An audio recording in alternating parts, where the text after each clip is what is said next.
d5 takes space in the center, defends the knight on e4, and controls the c4 square. Bishop d3 develops the bishop, attacks the knight on e4, and prepares castling.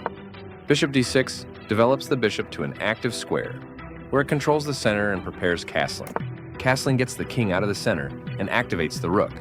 Castling gets the king out of the center and activates the rook. c4 takes space in the center and attacks the pawn on d5. c6 defends the d5 pawn and allows the queen to develop on the queen side.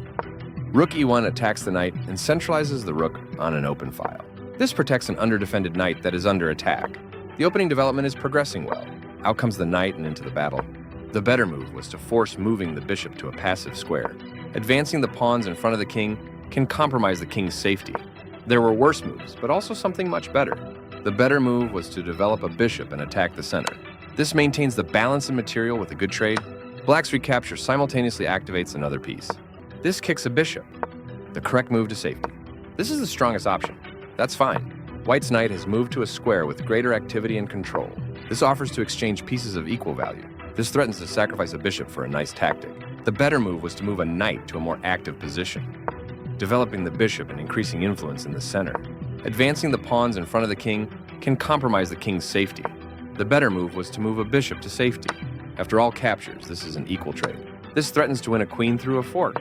White was better off, but now their position is winning. This avoids clear danger. Very precise. This takes an open file, a common method for activating a rook. That's not a mistake, but it's not the best move either. This threatens to force eventual checkmate. This prevents the opponent from being able to force eventual checkmate. Ignoring the threat on the bishop, a difficult move to see. This defends the attacked pawn. This is an equal trade. A clear recapture. This wins time by threatening a rook and forcing it to move away. The clearly correct move for a threatened rook. Now white can lure black into losing material through a discovered attack. This defends the attacked pawn. White will be winning a pawn with that fork. This threatens to force eventual checkmate. This stops the opponent from being able to force eventual checkmate. Right on target. One of the best moves. Capturing while sacrificing the knight was the right idea. This wins material. A straightforward recapture. White will be winning material with that fork. This blocks the check from an opposing queen. White will be winning material with that fork. This blocks the check from an opposing queen. That was a free rook. This is the strongest option. This wins material. This blocks the check from an opposing rook. This makes a passed pawn. A solid choice. Threatening that pinned piece is going to win a knight. This threatens to deliver a back rank mate.